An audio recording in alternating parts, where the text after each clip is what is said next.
Todo ser tem uma contraparte em todas as realidades conhecidas. O foco aqui são os humanos, em particular os oneironautas, mas supõe-se que até mesmo os animais tenham contrapartes. Normalmente não há lembranças, nem fluxos ininterruptos de consciência entre as realidades. Então, uma pessoa está sozinha apenas com seus próprios pensamentos em qualquer momento em uma realidade particular. No entanto, toda vez que um neuronauta faz a passagem, ele retém as memórias de sua encarnação anterior. Por assim dizer, durante a sua missão. Não está claro se este é um processo natural ou algo inventado pela ordem superior. Livro das Regras Oníricas. Salve pessoal, seja bem-vindo ao Laboratório Entre Linhas. Aqui é um lugar que a gente mistura, né? RPG com literatura, horrores, ficção científica para sair algo novo. Os experimentos daqui, eles vão desde, né, Freud a Casemiro, de Nietzsche ao Caminho das Índias, ou de Lovecraft ao ET de Varginha. Hoje foi dia de bate-papo com o autor e eu tive o prazer de conversar com Fábio Fernandes. Fábio é jornalista, escritor, tradutor, pesquisador e já teve livros publicados dentro e fora do Brasil, incluindo alguns prêmios internacionais aí dentro do seu currículo, né? Ele foi muito aberto aqui, muito divertido o nosso bate-papo, falamos sobre o processo criativo, sobre todas as referências, sobre o processo para montagem de livro, né? Como ele chegou aí, né, até o momento que vive na sua carreira. Então se ajeita aí, pega o seu pão de queijo, o seu cafezinho, um doce de leite para não engordar, né? E claro, coloque os seus óculos de segurança e vamos lá que o bate-papo foi muito legal. A literatura é uma forma de entretenimento, mas escrever também é um ato de se expressar, de liberar a nossa imaginação e permitir com que a gente vague por vários mundos sem mesmo sair de casa. Quando a gente fala em ficção científica, a primeira coisa que vem são tecnologias. É uma área, um prato novo para que a gente possa imaginar como seria o futuro daqui 10, 20, 30 anos. E hoje eu estou aqui com o Fábio Fernandes, escritor, tradutor, jornalista. Bom, vou deixar aqui para você se apresentar e seja bem-vindo, Fábio. Legal, Pablo, muito obrigado, é um prazer estar aqui com você. Bom, para quem não me conhece, eu sou Fábio Fernandes, como o Pablo falou, eu sou escritor, tradutor, eu sou jornalista de profissão, atualmente eu sou professor e coordenador do curso de jornalismo da PUC São Paulo, né? Já trabalhei em vários jornais, né, e emissoras tal, do Rio e São Paulo. Atualmente eu só estou atuando como professor, escrevo ocasionalmente uma crítica de cinema para um site muito bacana chamado Revista Pós-Créditos. E tirando isso, o meu tempo todo que eu não uso trabalhando, preparando aulas, eu uso escrevendo a minha ficção, né?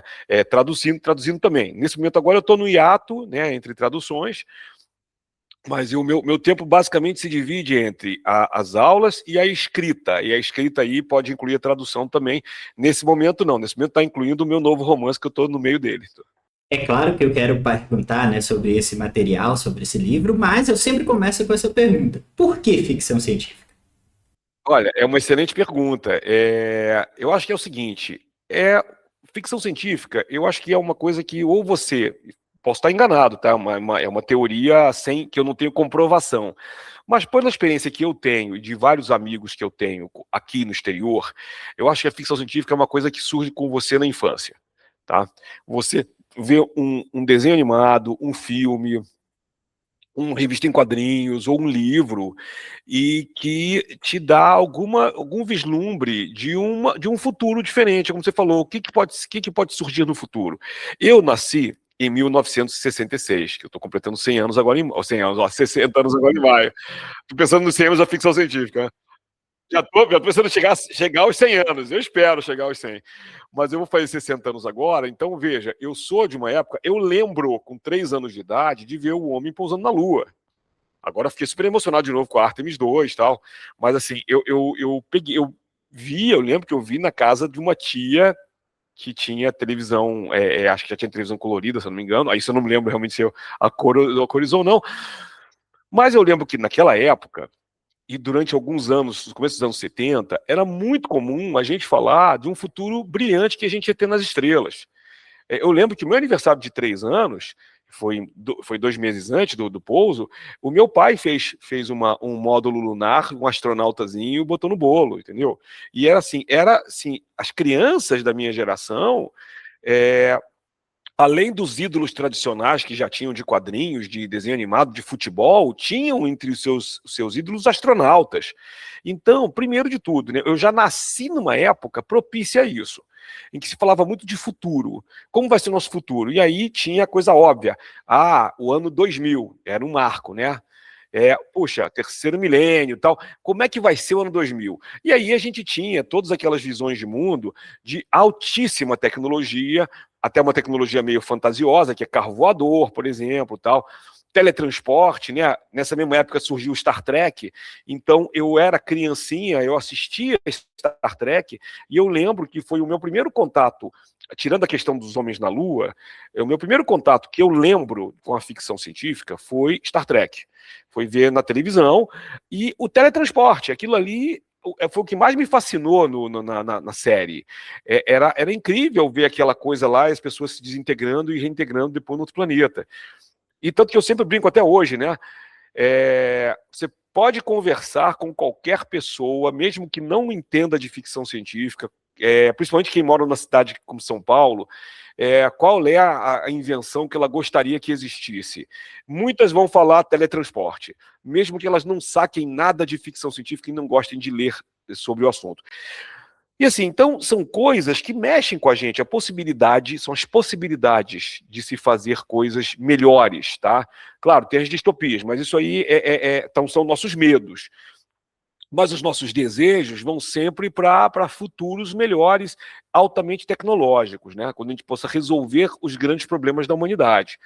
Então, assim, eu cresci nessa atmosfera, e aí comecei a consumir muitos quadrinhos de super-herói, da Marvel, principalmente, né?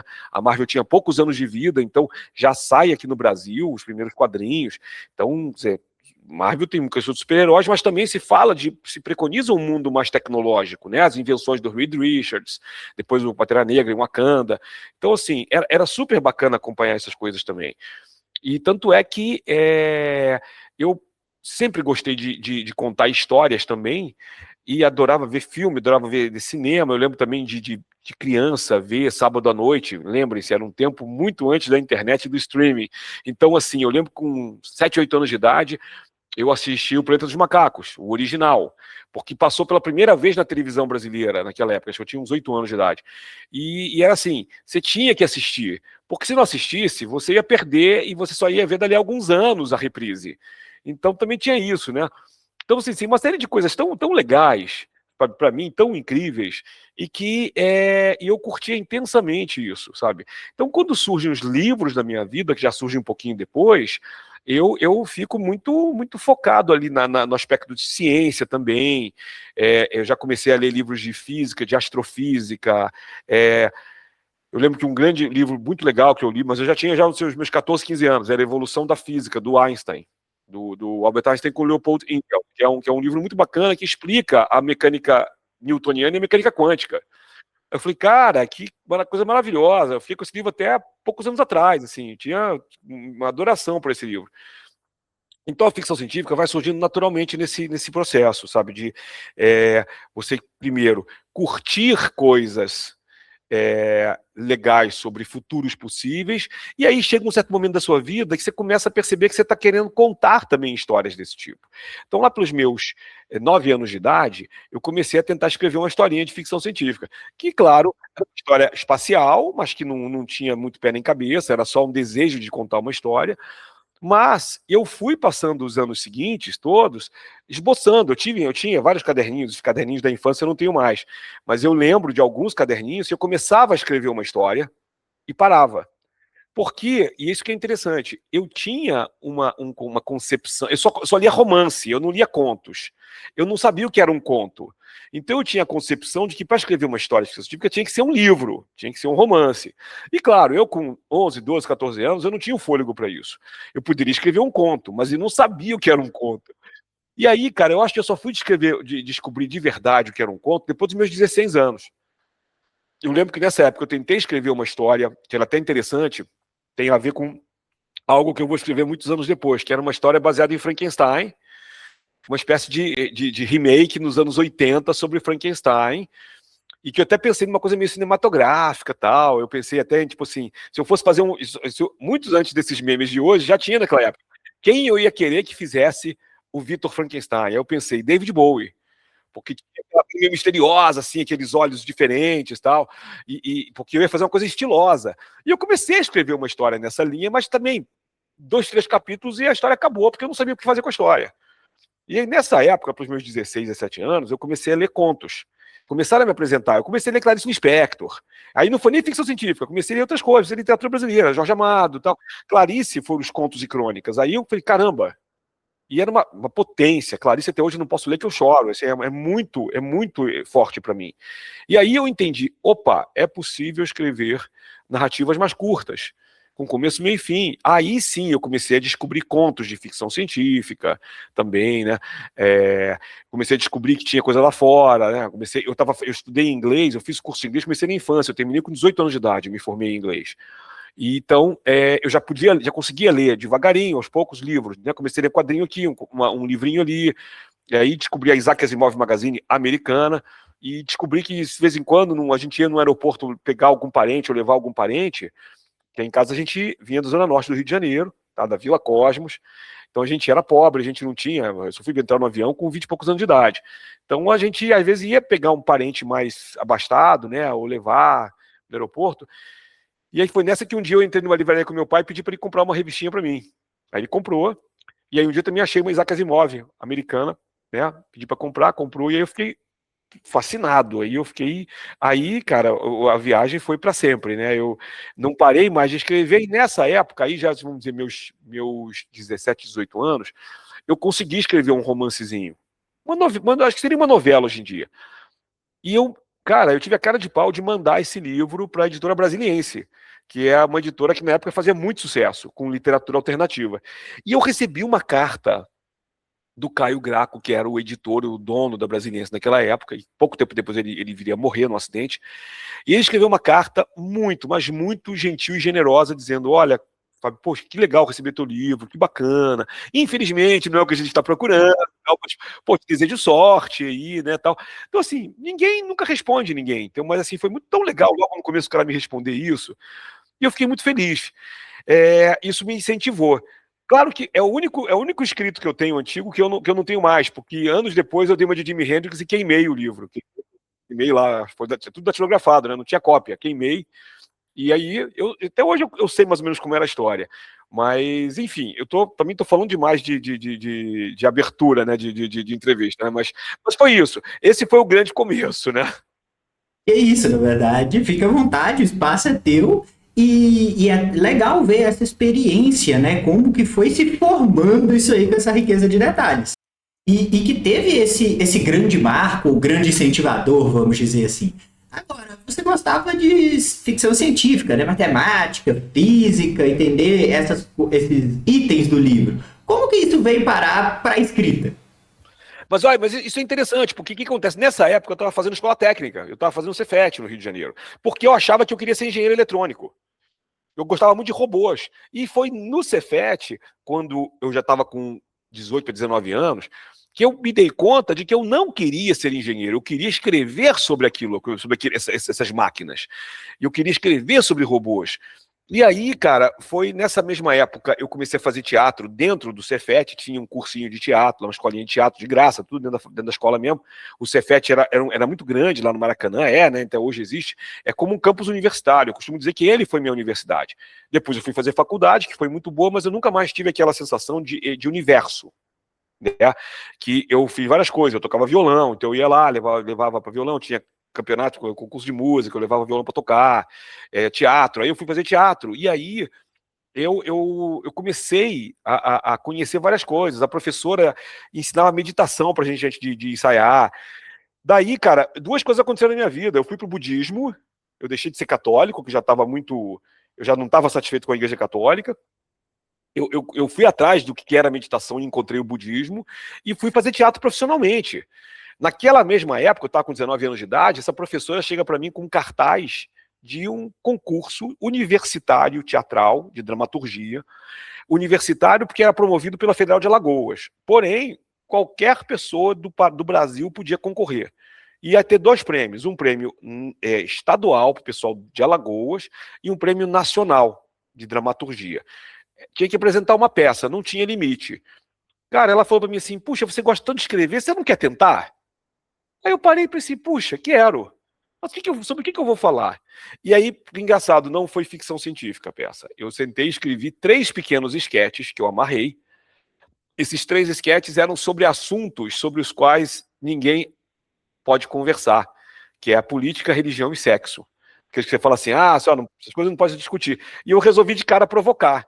Escrevi esses 3 esquetes, né? Juntei tudo, datilografado, tudo mais, mandei, e eu ganhei o Prêmio Nacional. Com 19 anos de idade, eu ganhei o primeiro prêmio nacional. E eu fiquei chocado. Quando chegou a carta lá em casa, chegou uma carta enorme, que eu tenho até hoje. Eu abri a carta, o prêmio Goulart de Andrade, e o prêmio ganhei dinheiro. Tanto que na época eu falei assim, olha, eu escrevi para eles, olha, eu não tenho como viajar para Alagoas, para Maceió e tal. Muitos anos depois eu fui ficar, eu tenho vários amigos em Maceió, participo de um grupo de pesquisa de Maceió, né? Quando eu conto essa história para eles acham barato, né? Porque eu não conhecia ninguém naquela época, né?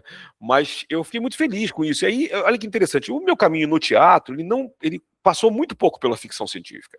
Porque é isso, eu gostava tanto de ler, eu gostava de ver peça de teatro também e tal. E eu comecei a me interessar muito, né? Mas aí as coisas começaram a se juntar, Pablo, elas começaram a convergir. Eu ganhei esse prêmio, eu pedi o dinheiro, me mandaram um cheque pelo correio, né? Isso foi em 85, e aí eu fiquei muito feliz, falei para meus pais, tal, foi nessa época eu falei para meus pais que eu queria fazer teatro profissionalmente, eles não deixaram, que foi uma grande crise lá em casa. Aí eu vou dizer, pois é, não, imagina, você não vai fazer teatro.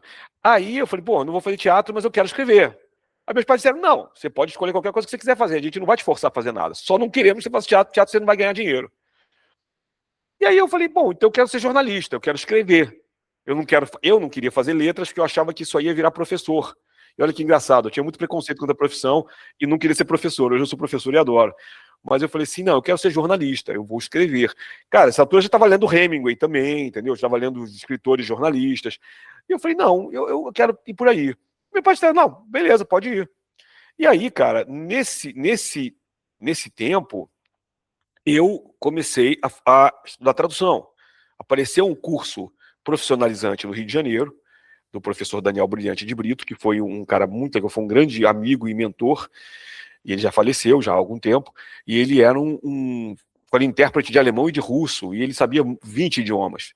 E ele tinha um curso, até hoje o curso funciona com a viúva dele, com vários professores, um curso de técnicas de tradução. E eu fui fazer. Eu já tinha me formado no inglês, o cara foi com a minha cara, eu virei meio que discípulo dele, eu estudei alemão com ele também e tal, fiquei 2 anos estudando com ele, peguei meu diploma e já no final do primeiro ano peguei um livro para traduzir na editora Record. Não foi ficção científica, eu demorei um tempinho para pegar uma ficção fantástica, né? Mas esse ano, 85, 86, foi um período muito bacana, porque é isso, eu me formo no Cefet, eu consigo essa peça de teatro, pego um livro para traduzir, decido que eu vou entrar para o jornalismo, então esse foi um divisor de águas na minha vida, né? Eu com 19, 20 anos de idade. E a partir daí, eu começo a enveredar pela escrita propriamente dita. Eu comecei a escrever poesia, que eu sou uma negação, não gosto dos poemas que eu escrevo. De vez em quando ainda escrevo poesia, mas é mais para mim. Às vezes eu publico, posto num site, mas muito raramente alguém diz que gostou e tal. Teatro eu comecei a escrever, também nada de ficção científica. Tudo coisa sobre o cotidiano, tentando dar um viés um pouco absurdista e tal, né? E a ficção científica aí, ela vai entrar no ano seguinte, 87, quando eu descubro um clube no Rio de Janeiro, chamado Clube de Leitores de Ficção Científica. Esse clube já fez mais de 40 anos, agora ele é um clube de São Paulo que tinha um núcleo no Rio. E o núcleo do Rio, eu encontrei uma pessoa aqui, a história é muito longa para te contar agora, depois posso contar com ela depois, mas eu fui fazendo contatos, e aí eu fiz contato com o Braulio Tavares, que o Braulio é até hoje é um dos meus ídolos. O Braulio é um escritor, cantor, compositor, parceiro de Lenine, Elba Ramalho, dramaturgo, ganhou o prêmio Shell, entendeu? Então é um cara muito, muito fantástico. Ele tem um blog que eu posso te recomendar, que é o Mundo Fantasmo, que é baseado no Guimarães Rosa, e o cara, ele quase todo dia escreve uma crônica diferente, e é tudo, ele tem um conhecimento enciclopédico, tá? Então o Braulio foi uma grande inspiração na minha vida também, e um grande amigo. E o Braulio disse, olha, eu conheci o Braulio através de um contato de uma amiga, liguei para ele, né, década de 80, telefone, né, aí ele falou, olha, rapaz, tem um grupo daqui do Rio que se reúne e tudo mais e tal, então, toma o telefone aí do Zé Fernandes, né, que ainda até hoje é um grande amigo também, e a gente combina alguma coisa. Aí liguei pro Zé, o Zé falou, não, pô, você quer entrar pro clube? Pô, legal, vamos combinar, vai lá, ó, vamos combinar na casa de um amigo nosso aí. Ah, pô, sábado que vem, você quer ir lá pra tomar uma cerveja, bater um papo? Ah, beleza, fui lá, eram quatro caras, e eu fui o quinto, e era muito engraçado, porque eles faziam uma entrevista, mas depois eles disseram que era só brincadeira, da proforma, para saber se a pessoa entendia do assunto. E eles disseram, durante a entrevista, eu já estava lendo muita ficção científica aí, eu já estava lendo autores em inglês, em 87, estava com 21 anos, eu já tinha vários livros em inglês, e eu comecei a citar autores que até hoje não são muito conhecidos no Brasil, tá? Que é o Frederick Pohl, que é um cara da geração do Asimov, citar James White também, que é um britânico também que ninguém conhece. Citei 3 ou 4 autores, e no final eles falando, porra, cara, você tem que entrar pro clube mesmo, inclusive porque você é um cara do nosso nível. Todo mundo que entra pro clube, a gente chama para conversar aqui, a pessoa só conhece Asimov e Clarke, não conhece mais ninguém. Pô, você conhece esses caras aí que a gente já conhece também? Pô, que legal. Então, pô, seja bem-vindo. E eu acabei entrando para o núcleo, né? O grupo do Rio tinha umas 20 pessoas, mas tinha um núcleo de 4 caras que eram meio que os administradores, e eu logo já de cara entrei como quinto. Então, viramos o Pentágono. Então, mas assim, essa administração era só marcar encontros mensais, uma chopada depois com uma pizza, essas coisas. E aí, cara, eles tinham um fanzine chamado Somnium, que tem até hoje está na web, né? E meu primeiro conto de ficção científica eu escrevi para o Somnium. Aí e a partir daí eu comecei a escrever regularmente para o fanzine. E aí eu posso dizer realmente que eu me tornei aí, nesse contato com o pessoal, um escritor de ficção científica de verdade. Depois dessa experiência é que você falou assim, nossa, agora caiu a ficha, agora eu sou escritor de ficção científica. Olha, é muito engraçado, porque é isso. Eu sempre, e aí é uma coisa interessante que eu acho que eu falo pouco em entrevistas, eu sempre fui um cara que eu acho que eu sou terceira margem, né? Como o conto de Guimarães Rosa. Eu sou um cara que não é nem um lado nem o outro. Por quê? Porque eu curto demais ficção científica e tento passar isso para os meus amigos que só curtem literatura mainstream. E para o pessoal da ficção científica, eu também gosto de trazer autores mainstream que são um pouco fora do convencional, mas que não transam ficção científica necessariamente, entendeu? Então eu gosto sempre de fazer essa ponte. Outra coisa que eu não expliquei, que em 85, na verdade eu tinha escrito um primeiro conto de ficção científica, mas não exatamente, vamos dizer realismo mágico, realismo fantástico. Eu escrevi um conto meio que imitando Jorge Luiz Borges, tá?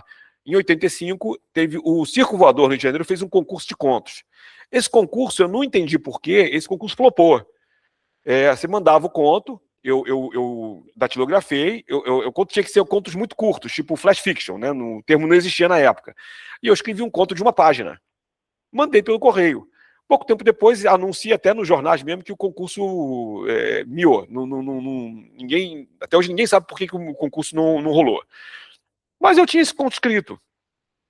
E eu falei, pô, esse conto é legal, é um conto meio Jorge Luiz Borges, meio uma biblioteca fantástica, livros fantásticos, sabe? E aí eu falei, gostei dessa experiência. Mas eu só fui escrever um conto legal para publicar 2 anos depois, em 87, eu publicar num fanzine, né? E eu passei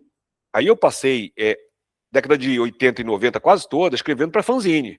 De vez em quando pintava uma coletânea independente, mas coletânea independente naquela época não tem nada a ver com hoje. Era a coletânea independente, por exemplo, uma antologia independente, todo mundo se juntava, entrava com dinheiro legal para bancar uma edição de gráfica, e a gráfica não fazia menos que 1.000 exemplares. Então, eu já tive 2 casos na minha vida em que eu fiquei com o livro sobrando aqui em casa durante muitos anos, porque não tinha para onde ir. A gente não conseguia vender para lugar nenhum. Então, no primeiro momento, vendia para os pais e amigos, e depois, foda-se, entendeu? Mas eu tinha que juntar 8, 9, 10 pessoas para poder, pelo menos, ficar com uma quantidade não muito grande de exemplares em casa, né? Mas assim, então eu fiquei durante muitos anos escrevendo aí, mas assim, e aí, nesse sentido, eu só escrevia ficção científica mesmo. Aí eu comecei a entrar fundo, ler mais autores ainda em inglês. Na década de 90, eu traduzia os livros de sangue do Clive Barker para né, antes dessa edição que tem no Dark Side, agora tinha uma edição antiga da civilização brasileira. Eu fui bater lá na porta e o editor, o Enio Silveira, que foi um grande editor brasileiro dos anos 60 e 70, o cara me recebeu ali na hora, tal, bateu um papo comigo e já me deu um livro para traduzir. Aí eu traduzi os livros de sangue, e nessa época a editora Record comprou os direitos da Isaac Asimov americana. Foi uma coisa muito louca. Um dos filhos do dono foi para os Estados Unidos, negociou, o cara comprou parcialmente os direitos, não tinha os direitos das capas, nem tinha o direito de alguns autores específicos que negociavam em separado com a revista. Então a revista nunca fez muito sucesso. As primeiras edições venderam tipo 20, 30 mil exemplares, que para o mercado da época era muito bom. Quando chegou, 2 anos depois, quando acabou, ela estava vendendo 6, 7 mil exemplares, que para eles era muito ruim e não valia a pena. As capas eram capas antiquíssimas, que eles compraram barato de Pulp Magazines, então as capas não tinham a ver com as revistas, então era complicado isso. Mas foi uma escola, porque eu traduzi muito. Aí fomos eu, o Braulio Tavares, o Silvio Gonçalves, que hoje é roteirista de vários filmes legais que a gente vê por aí, Netflix e tal, SOS Mulheres ao Mar é roteiro do Silvio Gonçalves. O Silvio é um escritor também, ele escreve poucos livros, mas ele escreve, e tradutor também. Então, essa equipe, com mais algumas pessoas, traduziu a Isaac Asimov Magazine durante 2 anos. Então foi uma grande escola, eu traduzia conto. Eu traduzi o primeiro conto do George R. R. Martin em português no Brasil, que foi A Flor de Vidro, que é ficção científica, que é tipo space opera. Então, assim, é muito louco. De vez em quando eu lembro de um conto ou outro que eu traduzi que eu nem lembrava mais. Eu falei, caramba. E é legal que eu acho que eu até te mandei uma mensagem sobre isso, né? O Laranja Mecânica, assim, foi um livro que eu adoro, que eu li muito durante a adolescência. Depois fui ver, né, que tinha uma tradução, era sua, e só fui descobrir alguns meses atrás, né? Ó, que legal. Pois é, pois é. Que bom, não, mantém essa cópia, mantém essa cópia. Pois é, não, cara, e Laranja Mecânica só foi surgir muito depois. Eu traduzi em 2004, ou seja, tem 22 anos. A tradução continua a mesma, sai em capas novas, mas a tradução é a mesma ainda. Isso aí já quando eu estava em São Paulo, né? Eu morando no Rio, eu vivi muitos anos só de tradução. E aí eu trabalhei de novo. Essa coisa de eu gostar de muita coisa, não é casual. Eu trabalhei na Enciclopédia Britânica, traduzindo o verbete do livro do ano, trabalhei na Barça. Eu sempre gostei de enciclopédia. Pintou a oportunidade, eu ia lá pegar um trabalho, trabalhei dentro da Enciclopédia Britânica mesmo, e na Barça eu trabalhei como freela. Então, assim, foram momentos muito bonitos da minha vida profissional, em que eu conheci pessoas muito legais e aprendi um ofício muito bacana, no caso específico, tradução de artigos, de verbetes para a enciclopédia. Então, e ampliou a minha vontade de saber. Então, eu lia mais ainda de tudo, né? Então, eu não tenho mais, hoje em dia, por vários motivos, eu não tenho uma grande biblioteca.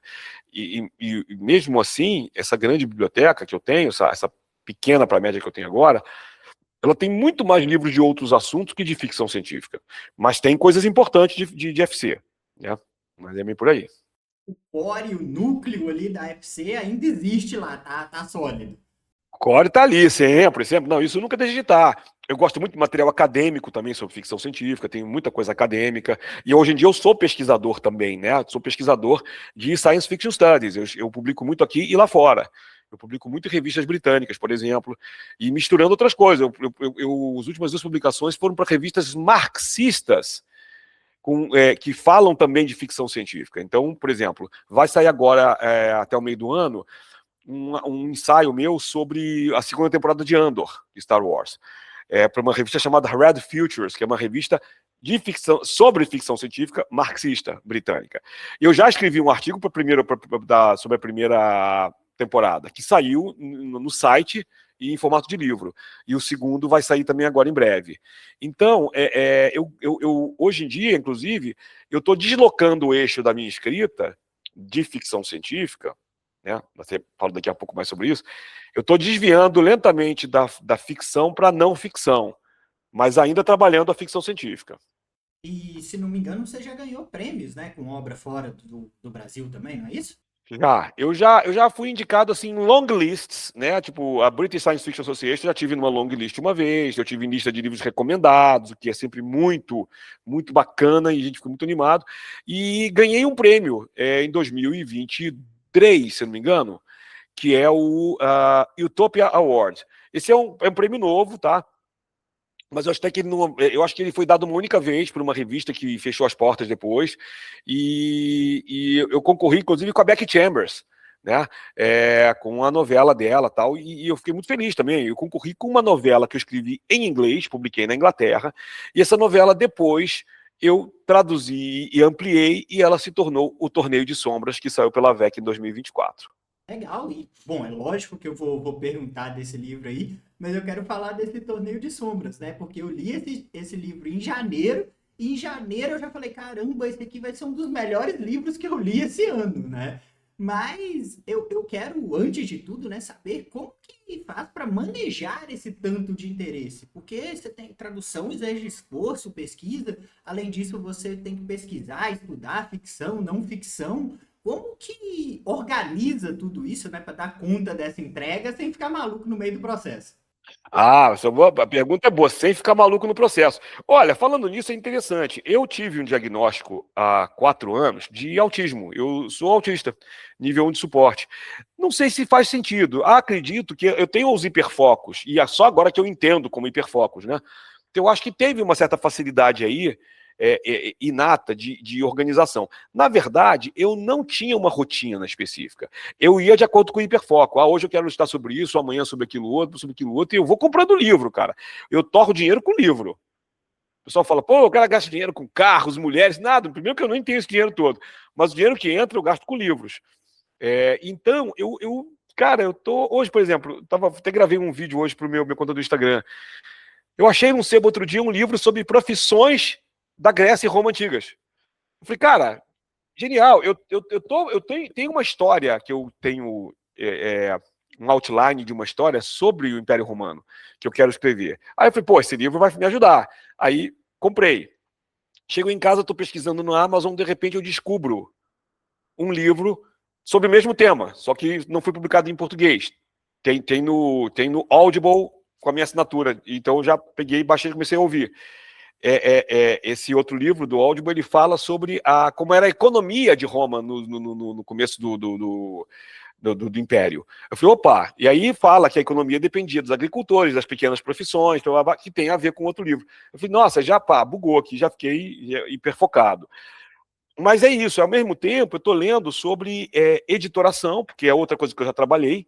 De vez em quando eu gosto de reler para me atualizar ou para me refrescar tal.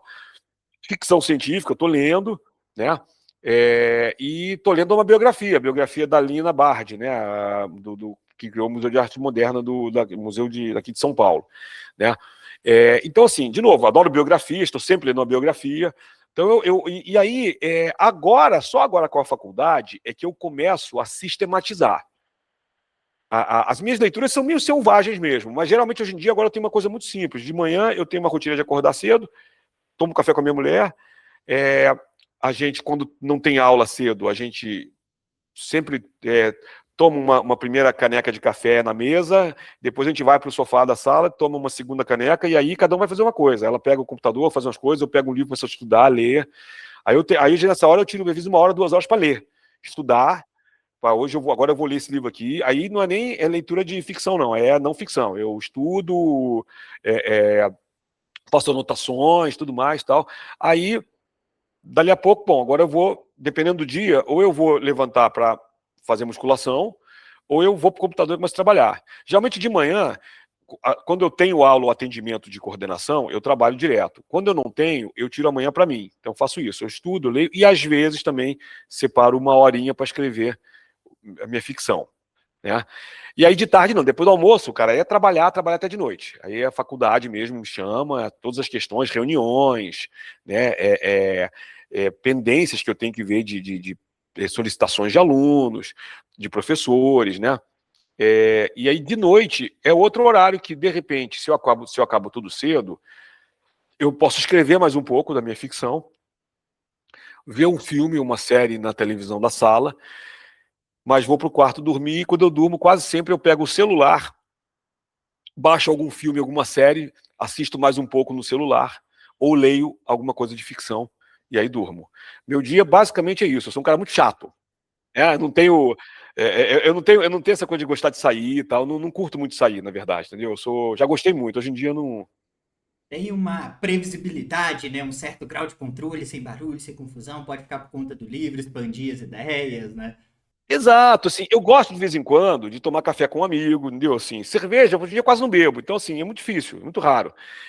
Por exemplo, domingo agora vai ter a Flea Fantasy, então assim, é provável que no sábado eu me encontre com algumas pessoas que estão vindo de outras cidades, pra gente beber alguma coisa, mas vai ser muito moderado, porque o dia inteiro a gente vai estar, né, o dia seguinte inteiro, tá, provavelmente vai tomar só refrigerante mesmo. Mas assim, a gente vai se encontrar para bater um papo, aí é legal, aí eu gosto. E aí no dia seguinte eu vou trabalhar o tempo inteiro na feira de independentes, vou fazer o pitch também na Flea Fantasy, fui selecionado esse ano. Então, assim, tô muito, muito feliz com isso. Então, assim, aí são momentos, mas assim, é isso, né? Eu não desassocio o prazer do trabalho, entendeu? Porque é aí que eu me divirto trabalhando. Claro, a questão do trabalho na faculdade é um pouco diferente, mas ainda assim é uma coisa que eu gosto muito de fazer. Eu sou jornalista, gosto de escrever e no meu trabalho como professor, eu ensino os alunos a escrever. Então, para mim, isso é muito importante. Que não é ficção, não tem problema. Eu ensino eles a pegarem as referências do mundo e aproveitarem na sua narrativa. Hoje em dia, para fazer um ensaio jornalístico, você pode fazer uma coisa meio literária. Então, eu também dou exemplo de autores legais, tipo Norman Mailer, Gay Talese, autores brasileiros também, Rui Castro, é, Helene Brum, entendeu? E dou exemplos, olha, vamos aproveitar essas pessoas, o que essas pessoas têm de interessante, Hemingway de vez em quando pego, então, entendeu? Então nunca sai da literatura, né? Nunca foge da literatura, estou sempre pegando isso. Mas é isso, eu tenho minha rotina, mas também há alguns momentos que a rotina, que eu saio da rotina e eu já consigo gerenciar isso, entendeu? Mas se eu não tivesse esse mínimo de rotina, eu não dava conta de fazer tudo isso. Essa busca por conhecimento, né? Fazer tanta coisa, ter vários interesses, principalmente quando bate o hiperfoco, né? Que a gente não consegue fazer mais nada além de concluir essa missão. E é bem complicado, né? De que por outro lado tem essa vantagem, né, da gente não parar mais, mas por outro requer esse manejo para a gente entender, saber dosar ali, conseguir segurar no dia a dia, né? E aproveitando esse gancho, né? Você falou disso, né? E quando que veio essa ideia de tipo, peraí, eu gosto de escrever, eu gosto de ler, eu gosto de estudar, tá, vou ser professor. Quando que veio essa ideia? Ah, olha que interessante. Outra coisa bacana é que, apesar de eu ter uma coisa de gostar de rotina, a minha vida nunca foi uma vida muito rotineira. Quando eu decidi, que eu falei com meus pais, quero fazer teatro, disseram, você não vai, você vai fazer faculdade, você vai fazer outra coisa, eu falei, vou fazer jornalismo, beleza. Então, o que eu fiz? Durante meus anos de faculdade, quase todos eles, eu morei com meus pais, tá? Mas vão acontecendo coisas no meio do caminho. Eu conheci uma garota, a gente se apaixonou, e ela já tinha um apartamento, ela falou, pô, vem morar comigo. Eu falei, beleza, vou. Peguei Malicuia e fui pra lá.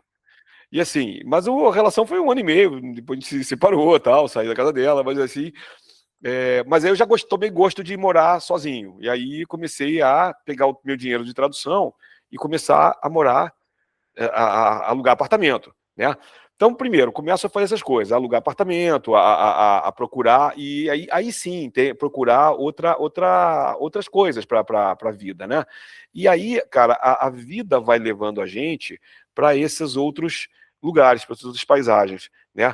Deu começar, aí sim, pego a tradução, aí entrou outra rotina, né? A tradução, mas aí, cara, pintou um bocado de coisa, pintou um trabalho na Globosat, eu fui trabalhar com tradutor de legendas dos filmes do Telecine, por exemplo, no comecinho lá. Aí depois disso arrumar um trabalho na Rede Globo, fui pra Rede Globo. Aí é uma coisa que eu vou falar agora que eu até tenho um pouco de vergonha, mas eu vou falar, já era. quando você... Porque até hoje eu não sei se tem direito isso, acho que tem na Globo, você vai ver um programa e mostra uma chamada da casa, tipo assim, domingo, no show, no Domingão do Hulk, não sei o que tal, ou então na sessão da tarde, essa turminha pronta toda, não sei o que tal. Pois é, você tá olhando para um dos caras que fazia a redação dessas chamadas, entendeu? Então, assim, mas, cara, era isso, era uma coisa divertida, era interessante, pagava bem, pô, vou fazer. Então, assim, eu nunca consegui ter aquela coisa de, não, eu vou fazer jornalismo, vou me formar, vou ser um jornalista, vou trabalhar nesse jornal, nessa televisão, direto, até me aposentar. Não tem, minha vida nunca teve disso. Então, comecei a trabalhar de tradução, aí pintou trabalho na Globo, fui lá na Globo, aí fiquei também uns 2 anos na Globo. Aí, porra, era muito pesado, muito puxado o ritmo, e aí, pô, aí saí. E aí é isso, arrumei um trabalho aqui, um trabalho ali, uma trabalho britânica e tal. Então eu fui fazendo esses freelas junto com a tradução, né? E isso me fez muito, muito feliz. E isso, cara, isso só foi mudar no começo desse século agora, porque eu fiquei nos anos 90 todos fazendo isso, aí fui trabalhar em redação de jornal, tal, trabalhei na Tribuna da Imprensa também, lá no Rio, Valor Econômico, aqui em São Paulo, da Editora Abril. Em 2001 eu me mudei para cá, eu já estava com uma outra, eu estava namorando uma outra garota aqui de São Paulo, e ela também falou assim, pô, começamos a conversar, o namoro também já estava, eu trabalhei assim, quase 2 anos de freela numa empresa aqui de São Paulo, e uma empresa que pagava muito bem, foi o fim da bolha da internet. E aí a gente olhou um pouco e disse, porra, vamos casar. Ela falou, vamos. Aí você vem para cá? Eu disse, não, vou para São Paulo, estou gostando de São Paulo, tudo bem. E acho que vai ter mais trabalho para mim em São Paulo. Porque foi chegar em São Paulo e a empresa fechar as portas, cara. Agora, a gente tinha juntado um dia, a gente tinha uma poupança legal. A poupança permitiu que a gente montasse apartamento e ficássemos um ano e pouco sem precisar fazer grandes gastos, com tudo pago. Nesse meio tempo, eu continuei fazendo tradução. Aí, um belo dia, eu fui ver na PUC uma palestra sobre semiótica, né, que foi a professora Lúcia Santaella, que é uma grande autoridade em semiótica, e eu já tinha lido o livro dela na faculdade. Eu falei, pô, que legal, vou ver essa professora falar. Porra, e eu gostei tanto da palestra, cara, que eu falei assim, pô, tá aí, vou fazer mestrado. Eu não tinha precisado em fazer mestrado, mas aí eu me informei, fui me informar. A pessoa falou, olha, é o seguinte, você manda o projeto para cá, mas se você for aprovado, você já entra com pedido de bolsa pelo CNPq. Eu falei, beleza. E aí, cara, o projeto foi aprovado, a minha bolsa foi aprovada, e eu fiquei 2 anos traduzindo e estudando mestrado. Acabou o mestrado, cara, abriu uma vaga na PUC de professor. Pô, você quer estudar, quer dar aula aqui? Eu falei, pô, quero. E eu, assim, nessa época eu já não estava mais com preconceito. Eu falei, porra, deve ser interessante. E foi, cara. Eu comecei a fazer doutorado, eu recuperei o prazer de estudar, assim, formalmente. E aí é muito legal, porque começaram a me oferecer disciplinas. Eu dei aula na PUC e numa outra universidade privada. E toda hora dizendo, pô, você entende de história da arte? Eu falei, bom, não sou formadaço, mas eu entendo. Não, a gente precisa de uma disciplina. É a disciplina do primeiro semestre, é só para dizer o basicão. Tal. Pô, beleza. Aí, cara, eu ia para a biblioteca, mergulhava, começava a estudar. Aí comecei a fazer plano de aula. E foi maravilhoso, porque aí eu comecei a estudar design, arte contemporânea, arte moderna, arte clássica. E aí entraram matérias de texto, né, de narrativa. A PUC abriram um curso de jogos, eu fui um dos criadores do curso da PUC de jogos digitais.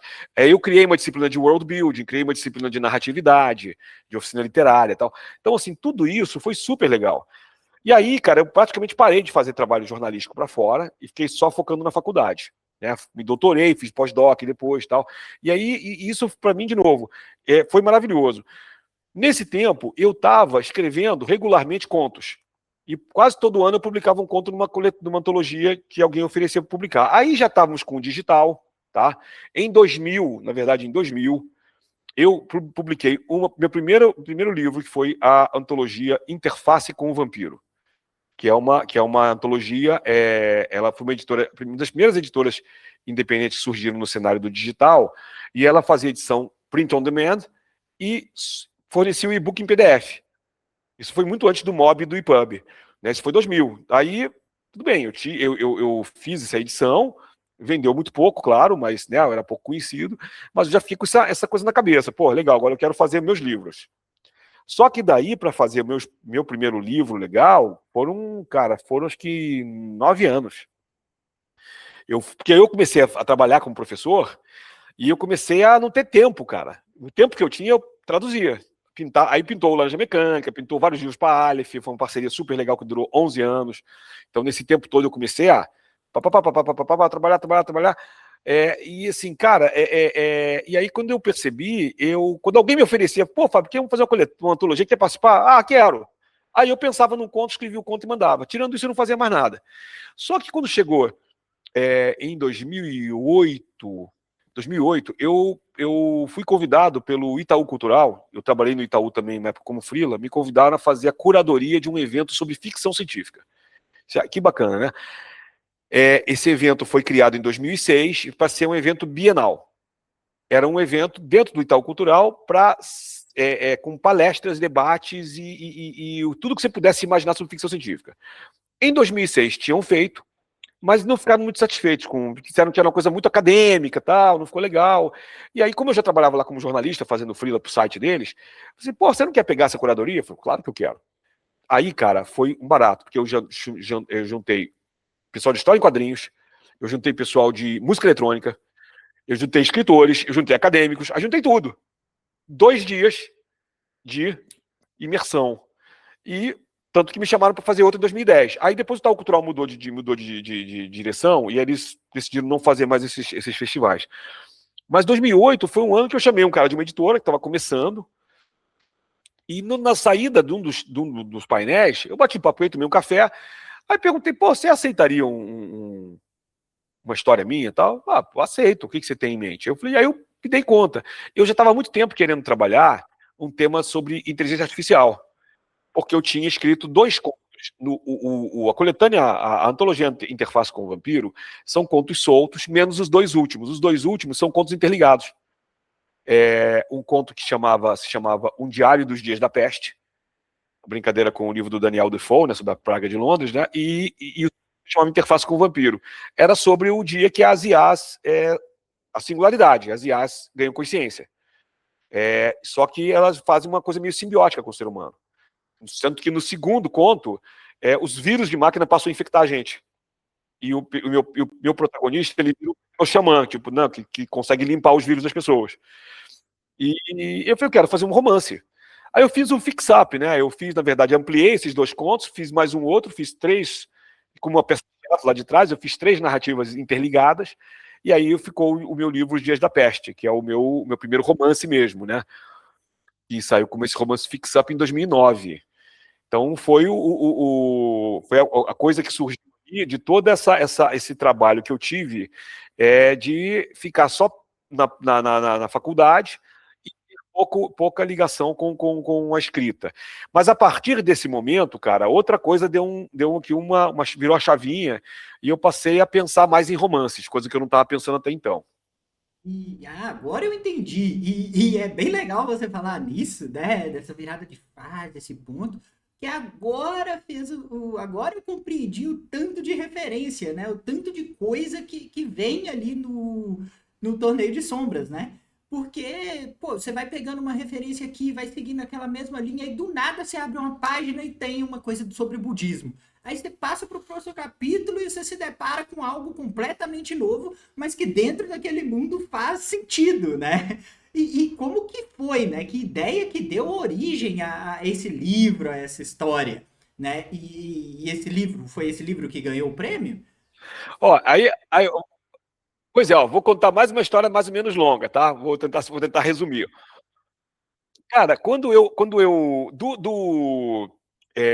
os últimos anos foram muito movimentados em termos de publicação, né? Eu estava compensando o tempo perdido. Como eu fiquei de 2009 a 2019 sem escrever romance, só falando esses continhos pingadinhos, em 2019 eu virei a chave e comecei a escrever muita coisa. Na verdade, coisas que eu estava escrevendo em fragmentos e que eu passei a, né? Na verdade, o meu segundo livro chama-se Back in the USSR, que é uma história que ganhou o ganhou, opa, quem me dera, foi finalista do Jabuti em 2020, foi a primeira vez que deu aquela categoria romance de entretenimento. O Beck, ele já estava sendo escrito na época dos Dias da Peste, só que eu fui escrevendo devagar. Quando os Dias da Peste saiu, o Beck já estava praticamente finalizado, só que aí depois eu passei um tempo revisando, refinando e tal. E eu, depois que saiu o Dias da Peste, na verdade, eu fiquei com vontade de fazer uma trilogia. Aí eu falei, bom, primeiro eu vou cuidar dessa trilogia. E a trilogia não saiu porque a editora fechou. Então, não deu. Mas aí eu já estava com o back quase todo pronto. Aí eu finalizei o back e comecei a procurar a editora. Mas, assim, eu procurava uma editora aqui, uma editora ali. Tem editora que ficou um ano com o livro e não deu resultado. Tem editora que ficou um ano com o livro e depois disse que não queria. Então, foi um livro que me frustrou muito no começo. Em 2019, eu publico ele pela Patuá, né, aqui de São Paulo, e em 2020 fico finalizando Jabuti. Aí, cara, eu também ganhei muito em autoestima. Falei, pô, agora eu não quero nem saber, eu vou deslanchar. Nisso eu já estava escrevendo outras coisas. Via a pandemia, em 2020, eu escrevi um livrinho chamado De A a Z, que era um livrinho sobre verbetes com dicas para escritores. Comecei a dar uns cursos de oficina literária, durante cada pandemia, tal, cursos online, porque eu via muita gente muito mais jovem que eu dando curso. Eu falei, pô, cara, eu já tô escrevendo há anos, eu também acho que posso ensinar algumas coisas. Aí comecei a fazer isso. E aí, cara, foram pintando muitas coisas, né? Eu peguei mais contos meus e decidi fazer uma segunda coletânea. Aí a coletânea se chama 16. E são 16 contos. Eu faço aniversário no dia 16. 16 é um número que tem muita simbologia para mim. Então, eu botei 16 e saiu pela Causa e Letras de Minas Gerais. Então, e aí, cara, 2021, ainda na pandemia, eu, minha mulher e minha filha, a gente se muda para Itália. A gente foi em busca de uma vida melhor, principalmente para nossa filha, que é uma pessoa com deficiência intelectual, e a gente já sabia que tinha uns programas de assistência lá para crianças e jovens, que no Brasil é tudo privado, você paga caro, tal, não é legal, tal, e lá o governo italiano, tá? A minha mulher, ela tem a ascendência italiana, disse, não, vamos lá pegar a cidadania e fazer isso. Só que a gente não conseguiu. A gente ficou um ano lá, pegaram a cidadania, vimos vários programas para a Larissa, mas a Larissa, infelizmente, tem uma condição que ela começou a ter uma série de surtos psicóticos, tá? E aí lá não deram conta de tratar. Aí a gente voltou para o Brasil. E aqui no Brasil agora ela está ótima, ela não tem mais surtos, ela está super bem cuidada, está tranquila, está numa moradia assistida. Ela está com 21 anos agora, está adulta, né? Está com mais autonomia, mas a gente teve que voltar. Só que foi engraçado, quando a gente foi para lá, a gente ficou tentando arrumar trabalho e tudo mais, a gente se desvinculou das faculdades e tal, e eu fiquei traduzindo. E nesse momento eu pensei assim, eu já estava escrevendo em inglês, eu já tinha publicado em vários lugares. Eu nem falei aqui, em 2013 eu fui para Seattle, né, fui para Clarion West, que foi uma oficina literária muito boa da ficção científica fantasia norte-americanas. Fui aluno do Joe Hill, fui aluno do Samuel Delany, fui aluno de muita gente bacana no mercado. Fui aluno do Neil Gaiman também, mas ok. Ele foi um bom professor, não posso falar mal dele nesse sentido. Mas é isso. E aí, cara, aí eu já estava escrevendo muito em inglês, tá? E aí eu pensei assim, pô, agora eu vou para Itália, eu não vou escrever em italiano. O italiano também gosta de inglês. Eu vou escrever em inglês, que aqui eu tô do lado da Inglaterra. Eu tenho muitos amigos na Inglaterra. Pô, daqui eu pego um voo por $50 e eu vou para a Inglaterra e vou rever meus amigos. Só que nesse primeiro ano a gente ficou se consolidando a Lari numa escola, tudo mais. Então, não, daqui a pouco, daqui a ano que vem eu faço isso, eu vou viajar e tal. E não rolou. Mas o que rolou foi engraçado. Em vez de eu escrever em inglês, quando eu cheguei na Itália, eu recebi 2 convites para escrever coisas em português, sendo pago, tá? Eu recebi um convite para escrever uma história cyberpunk para a editora Draco, e eu recebi convite para escrever o que eu quisesse escrever para uma revista, para uma editora daqui de São Paulo. Então, o que eu fiz? Eu escrevi Rio 60 Graus, uma história cyberpunk, passada no Rio de Janeiro submerso, né, pela ação climática, e que é uma história que eu também... Aí, assim, esse foi um dos pouquíssimos fragmentos que eu escrevi na adolescência que eu consegui resgatar. A história ia se chamar Rio 50 Graus. Eu falei, não, 50 é pouco. Já tinha tido 50 no Rio de Janeiro. Eu vou fazer 60. Engraçado que poucos meses depois que o livro saiu, fez 60 graus de sensação térmica no Rio de Janeiro. Pois é, tá vendo? A Fernanda Abreu disse, vou regravar Rio 40 graus. Eu falei, não. Eu gravei um vídeo, mas ela nem viu. Mas aí eu sou amigo do Fausto Falso. Eu te falei, Fausto, fala pra Fernandinha que eu já fiz primeiro. Aí brincou, tal, mais tal. E escrevi Love Will Tear Us Apart, que é uma biografia do Ian Curtis com uma pegada de realismo fantástico, tá? Esse livro agora, estou fazendo parênteses, esse livro vai ser relançado pela AVEC agora, tá? A outra editora fechou também, a AVEC vai relançar agora no segundo semestre. Tudo isso para te dizer o seguinte, que quando eu estava na Itália, eu fiz esses 2 livros e aí eu recebi um terceiro convite para escrever em inglês, que aí não foi um convite, eu estava no Facebook e comecei a conversar com um conhecido meu britânico, o Ian Waits, que tem uma editora pequena, e aí, na verdade, eu estava conversando com 2 editores, tá? Uma editora italiana, mas que mora na Escócia, e um editor inglês, a Francesca e o Ian. E com a Francesca, eu acertei de fazer uma antologia de contos que eu já tinha escrito em inglês. Então foi fácil, eu só reuni os contos, mandei para ela publicou. Pô, e foi uma coisa muito bonita. E com o Ian, não. O Ian, ele reclamou no Facebook um dia, falou assim, puxa, eu estou precisando de alguém para escrever uma novela steampunk e a pessoa que eu tinha em mente desistiu. Aí mandei mensagem para ele, pô, Ian, estamos aí, quer? Aí acho que ele ficou na dúvida, porque eu sou brasileiro, mas ele já tinha lido coisas minhas em inglês. Ele falou assim, pô, mas você tem certeza que você dá conta? Eu falei, cara, quanto tempo você precisa? Você já me dá? Não, te dou pelo menos 6 meses. Uma novela. Tem que ser curta. Eu falei, não, beleza. E aí, cara, eu fui escrevendo essas histórias todas quase que em paralelo. Então, quando eu volto para o Brasil, em 2022, saíram as 2 novelas brasileiras, e já no fim do ano, 2022, saiu a novela Under Pressure, que aí é o seguinte, então vamos lá, eu fiz sem querer, mais ou menos sem querer, uma trilogia de rock britânico de cantores mortos. A primeira foi Back in the USSR, que o protagonista é John Lennon, e eu pego aquela história de Frankenstein lá de trás com David Bowie, mas não tem David Bowie nesse livro, é o John Lennon e a criatura de Frankenstein. Tá? O segundo livro é o Ian Curtis, com experiências que ele teve na vida real mesmo, ele teve experiências de regressão hipnótica, e aí eu brinco com a coisa, boto uma ficção científica na regressão hipnótica dele e tal. E o terceiro livro, Under Pressure, olha o nome da música, eu botei David Bowie finalmente, só que eu botei o David Bowie steampunk, o David Bowie já nasceu no século XIX. E aí eu fechei a trilogia. Só que o Under Pressure, como novela, é assim, engraçado, né? Vendeu pouco na Inglaterra, mas ganhou esse prêmio no ano seguinte. Então foi muito bacana, né? E assim, aí para escrever, Pablo, eu fiz o que eu estava a fim de fazer. Eu perguntei, o que você quer que eu escreva? Ele falou, qualquer coisa, tem que ser steampunk. Eu podia ter feito um steampunk brasileiro, como hoje eu até estou fazendo. Mas, na época, eu queria matar essa vontade que eu tinha de escrever uma história tipo Liga Extraordinária, do Alan Moore, entendeu? Então, na verdade, a minha história é meio que uma grande homenagem à Liga Extraordinária, porque tem personagens de várias partes. Só que eu tentei não pegar praticamente nenhum personagem da Liga, porque eu não queria esse tipo de coisa, eu queria apenas a referência, tipo, é uma história passada na Inglaterra vitoriana que mistura vários personagens. A January Purcell é invenção minha, total. O Richard Francis Burton, um explorador britânico que existiu mesmo, tal. E aí outras pessoas que eu vou colocando ali, aos pouquinhos, algumas são reais, outras não.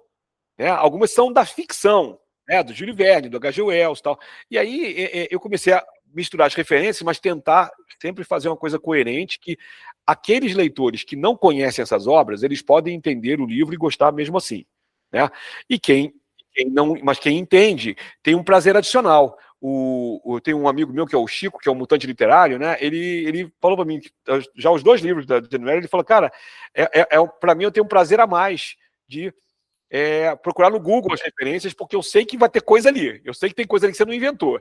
E eu acho muito divertido isso. Tem gente que, no começo, teve gente que leu o torneio, que que parou no começo porque não estava entendendo nada. Mas várias pessoas depois me disseram, não, Fábio, mas depois passou 1 mês, 2 meses, eu peguei de novo o livro, comecei ali, gostei pra caramba, entendi tudo.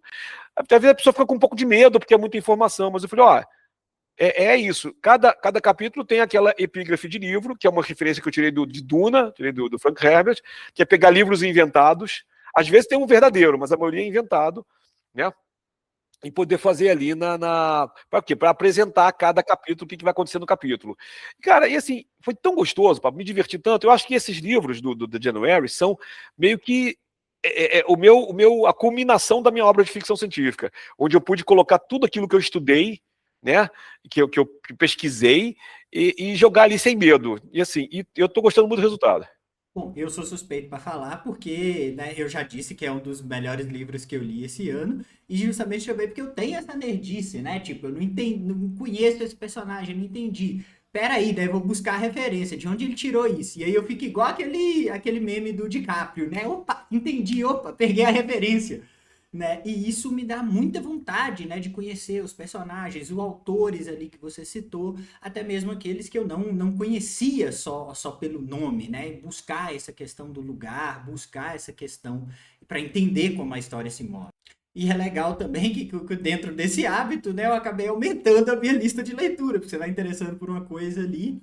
E é legal você falar desse processo, né, das primeiras páginas, porque eu confesso que foi, assim, um dos meus medos quando eu fui pegar esse livro, essa questão da desistência, porque eu tinha consumido pouca ficção científica, mas era sempre aquele negócio de máquina para cá, de futurismo, de nave, até de certa forma exagerada. Então eu ficava às vezes meio com preguiça, cara, eu não vou ler isso não, eu não sei se eu vou entender muito bem a tecnologia, eu não sei se o mundo faz muito sentido. Daqui a pouco eu leio isso aqui. Né? E nos seus livros foi o contrário, eu achei essa característica bem legal, porque apesar de ser uma ficção científica, ter máquinas e etc., ela é bem focado no humano, né? Tem computadores, tem parte tecnológica, mas ela tem essa pegada mais humanista. E como que foi para você, né? Qual foi a sua intenção de fazer? Foi essa transição pensada? Foi uma intenção de focar mais nessa parte humanista? Uhum. Foi totalmente pensada. Eu sempre gostei mais da ficção científica humanista. Apesar de gostar muito de tecnologia, isso foi uma fase no começo, né? Mas quando eu comecei a escrever, eu comecei a perceber que eu não me daria bem fazendo muita coisa de tecnologia, de technobabble, né? Eu gosto de ver filmes. Hoje em dia, eu já vou até dizer que eu não gosto nem tanto. Por exemplo, gosto muito de Star Trek, até hoje vejo tudo de Star Trek porque é uma coisa afetiva. Tá? E entendo também que ficção científica e Star Trek, hoje em dia os caras assumem que é tecnobabble, que é bobagem, que é invenção mesmo, é fantasia, na verdade, com a capa da ciência. E beleza, tá tudo bem. Eu acho muito legal. Entendeu? Então, de vez em quando a gente bota um conceito mais científico ali, que também eu acho bonito. Mas assim, eu aprendi, para mim, né, que as coisas que eu mais gosto têm a ver com o impacto da tecnologia sobre o humano. Como o humano se vira com aquilo. Então você vai ver meus contos, muitos dos meus contos têm a ver com isso. Como é que é a reação do ser humano àquela tecnologia ou àquela experiência nova que essa pessoa vai ter. E quando eu resolvi fazer a história da January, eu já tinha o conceito de oneironautas. Eu tinha escrito dois contos em inglês. Eu escrevi uma flash fiction é, com o Franz Kafka, quando ele sonha, o personagem dele sonha que vira um inseto. Aí eu contei que, na verdade, o personagem era um oneironauta, e aí ele sonha de novo, vira um velociraptor, sonha de novo, vira outra coisa, entendeu?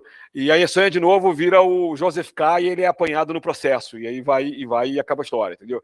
Então, assim, isso foi de maneira super brincalhona, mas eu gostei do conceito de oneironauta ali.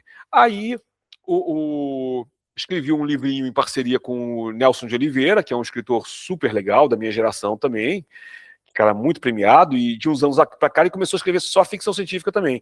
E nós escrevemos uma novelinha, uma novela chamada Oneironautas, e que aí eu pego vários conceitos que eu já tinha criado, e eu jogo ali no livro, mas é uma coisa meio absurdista também, a gente fez uma coisa, a gente criou um número de regras, tinha que ser tantos capítulos, cada um faz um capítulo, cada capítulo tem que ter até, tipo, sei lá, cada capítulo tem que ter no máximo 1000 palavras, uma coisa assim. Tipo, bolou assim.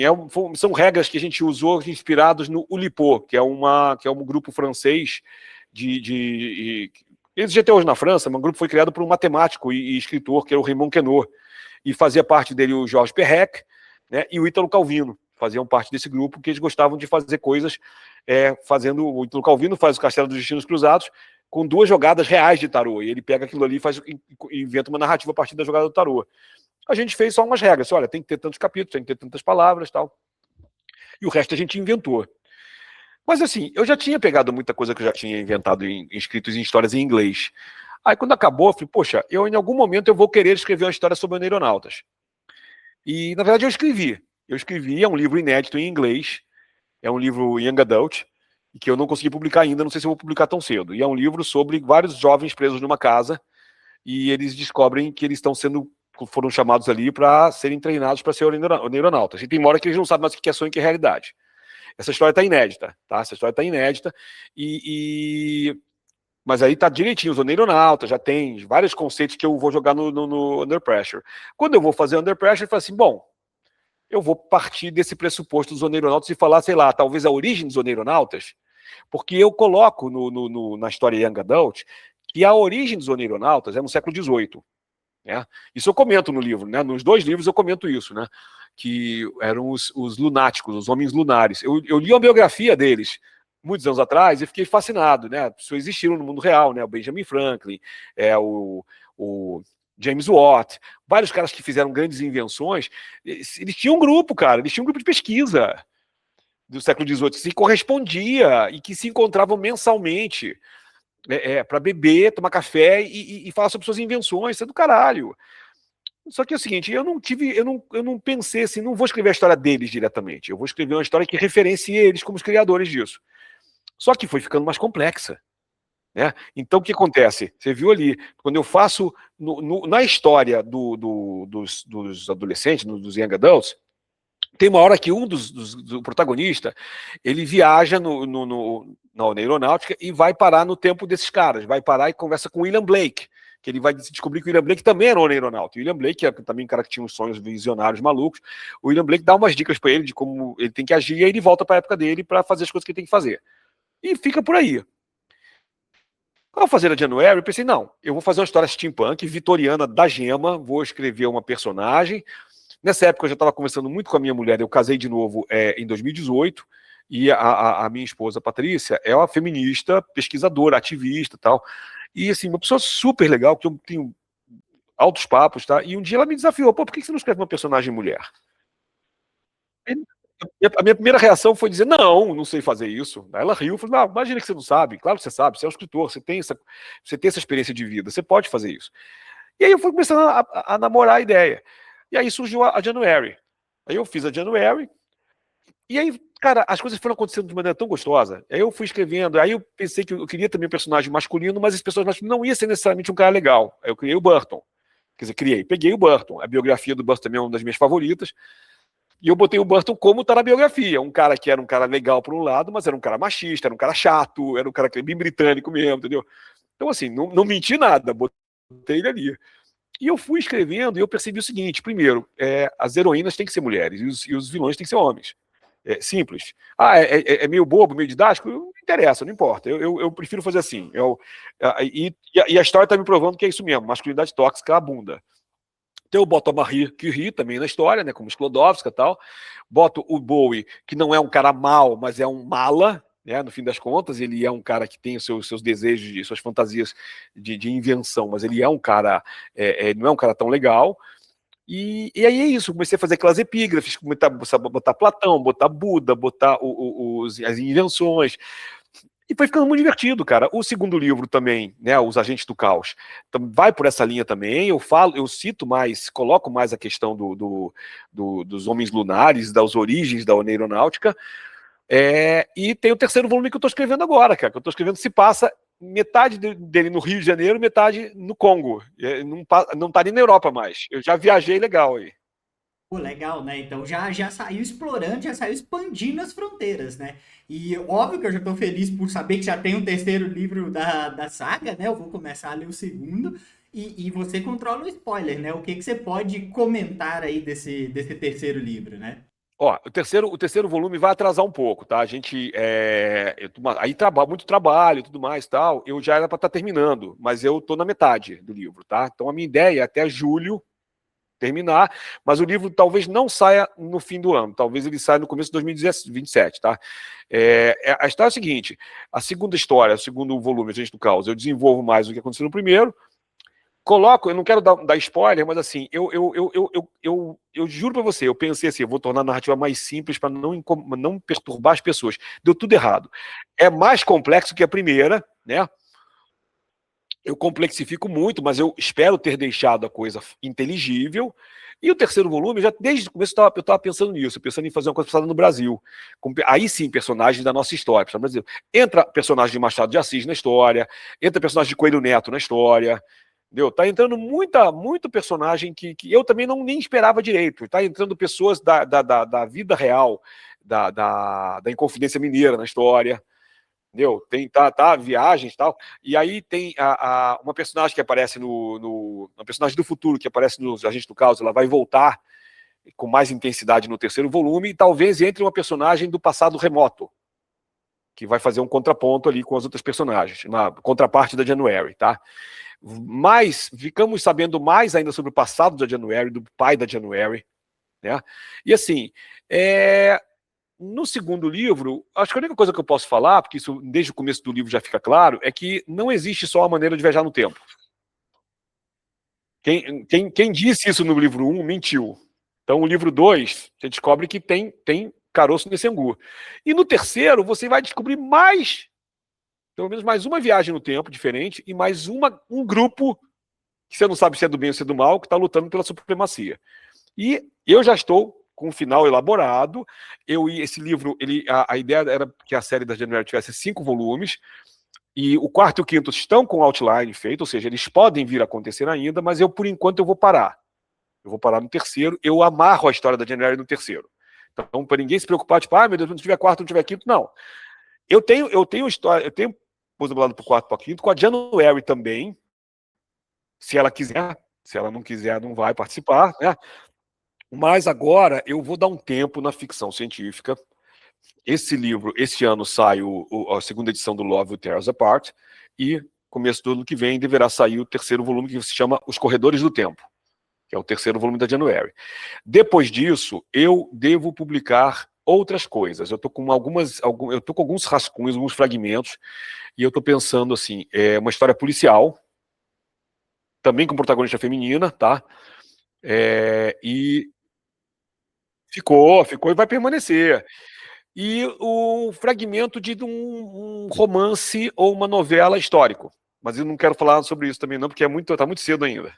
Claro, claro, né? Então vou voltar aqui, né, para essa ideia de pesquisa, de referência, né? Como que foi esse processo de construção, essa adaptação, né, para um homem criar essa protagonista feminina?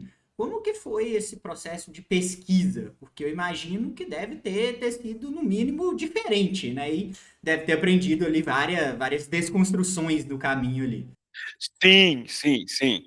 Não, primeiro de tudo a gente tem que se desconstruir.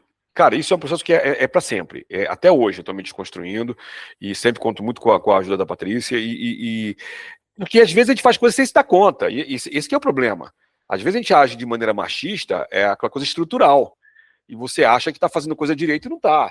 Então, a volta e meia, ela me chamava atenção, inclusive com relação a January.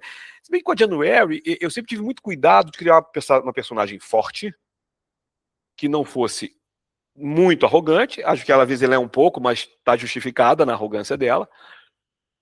Uma personagem que vê as injustiças e age de acordo com as injustiças, mas uma personagem que, acima de tudo, é uma mulher inteligente e atuante. Ela não é uma pessoa que fica de braço cruzado. No segundo volume, inclusive, ela e a Marie, eu coloco elas passam no teste de Bechdel, sabe? Tipo, elas não ficam falando de outro homem, sabe? Não tem porquê.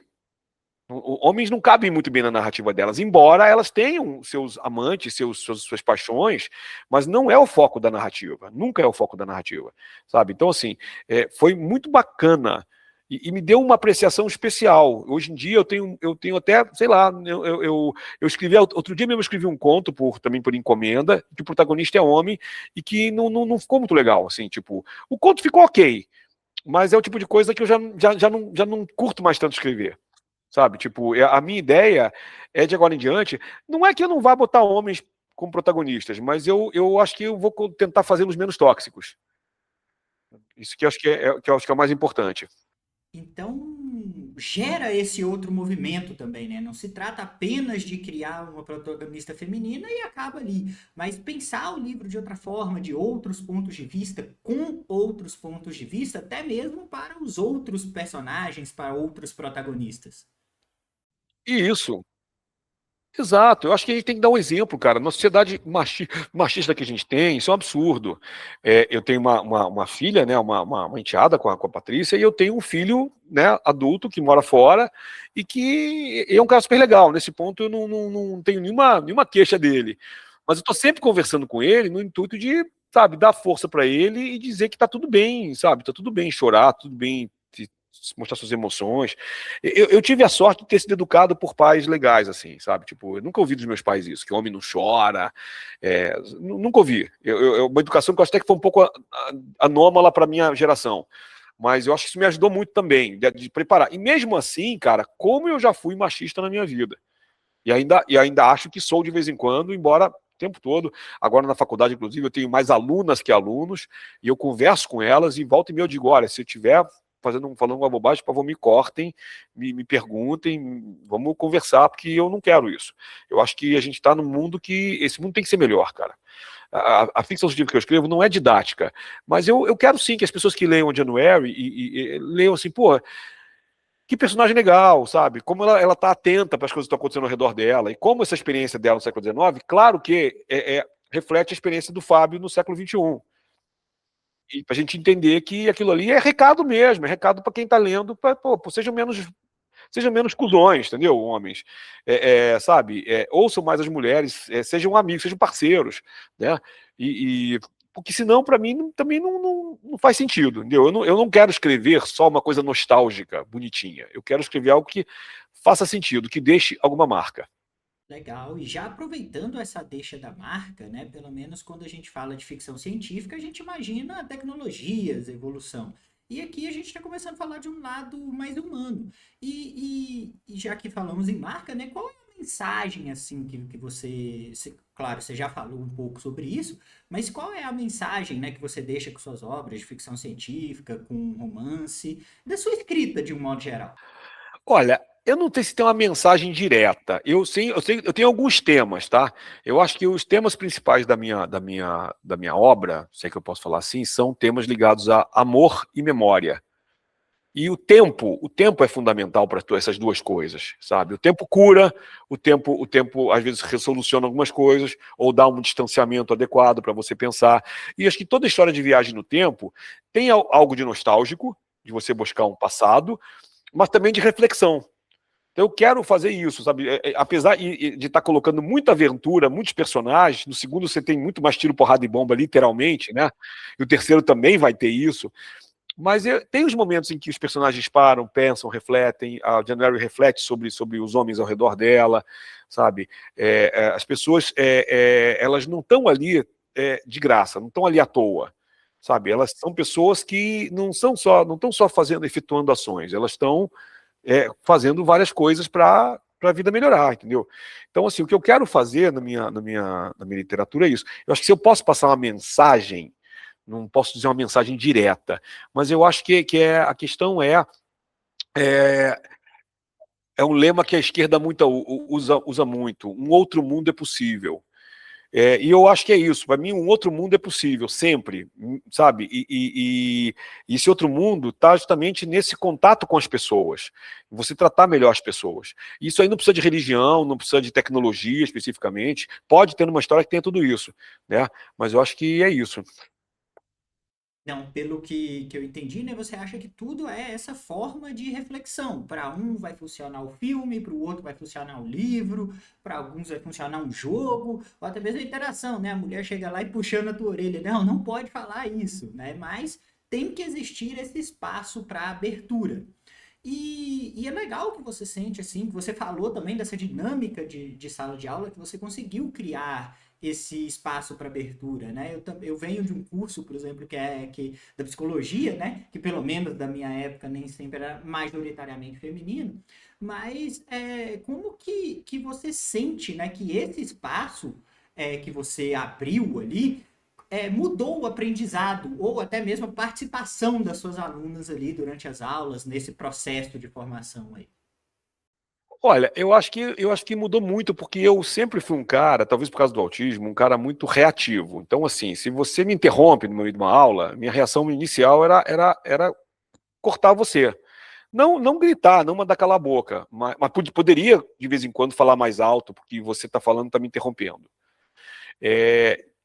Então, é uma das coisas. E alunos chegaram para mim já no passado dizer, pô, professor, o senhor foi grosso. Eu, não, como assim grosso? E nem me dei conta. E aí, depois de um tempo, eu comecei a entender, não, ok. Sabe, chegar mesmo nos alunos, pedir desculpas, olha, cara, vamos fazer melhor, como é que a gente consegue fazer aí e tal, entendeu? Mas eu dizer também, ó, mas vocês também cometeram tal erro aí, não foi legal, vamos dialogar? Ah, vamos, então tá bom. Entendeu? Então, assim, até hoje tem dado certo isso. E a questão é essa, eu converso mesmo com os alunos, eu abro o jogo logo de cara, o que eu vou fazer, como é que vai ser a aula, sabe? Eu espero que eles também tenham isso comigo, geralmente tem, de se abrir, dizer como eles querem ser tratados. Não é, tem professor mais antigo que diz, que você está fazendo à vontade dessa nova geração. Não, não é isso, não. A gente é experiente, a gente sabe quando tem aluno malandro, quando não tem. A maioria dos alunos não é malandro, os alunos querem estudar. Ah, tem dificuldade de entender conceitos? Pô, vamos refazer a aula, vamos conversar. Se o aluno está meio que na malandragem, diz, gente, desculpa, é o que tem para hoje, vamos lá, estuda aí, lê o texto, se vira. Mas, assim, sempre numa boa, sempre conversando. Então, assim, eu acho que o que eu consigo fazer hoje com os alunos e as alunas é isso, é mostrar que eu estou ali realmente do lado deles para ensinar. Como diz o Paulo Freire, de repente a gente até aprende junto, mas está ali presente. E Ô, por Pablo, essa olha só. fala do Fábio, a gente entende a importância da presença, né? Ela é o primeiro passo, você está ali, né, ouvindo com a mente aberta. O segundo é a aceitação, entender que pessoas funcionam de uma maneira diferente, que tá tudo bem ficar bravo, ter errado, mas que você sempre tem essa opção de corrigir. E, por falar em presença, né, a gente já deixa aí o teu like no vídeo, já compartilha, comenta aí o que você achou do Fábio, pergunta se você gostaria de ter feito, o que você achou da entrevista. Eu vou fazer aquele disclaimer porque esse foi mais um vídeo daqueles, né, o último daqueles que eu gravei naquela semana, onde eu tive o problema com a placa do áudio, mas o bate-papo com o Fábio foi tão legal, eu me diverti muito na conversa, tirei vários insights que eu não quis, né, perder essa gravação. Preferi ajustar alguns pontos e disponibilizá-los, afinal, o erro faz parte do processo e a gente está sempre aprendendo.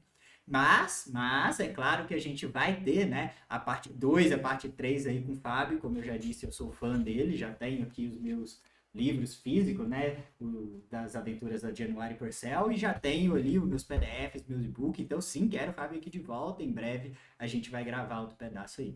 No mais, agradeço aí para vocês. Vou deixar esse gostinho de suspense e esse gostinho de quero mais. Sigam o Fábio nas redes sociais, os links estão tudo aí na descrição. E tem também as resenhas, comentários sobre os livros deles. Valeu!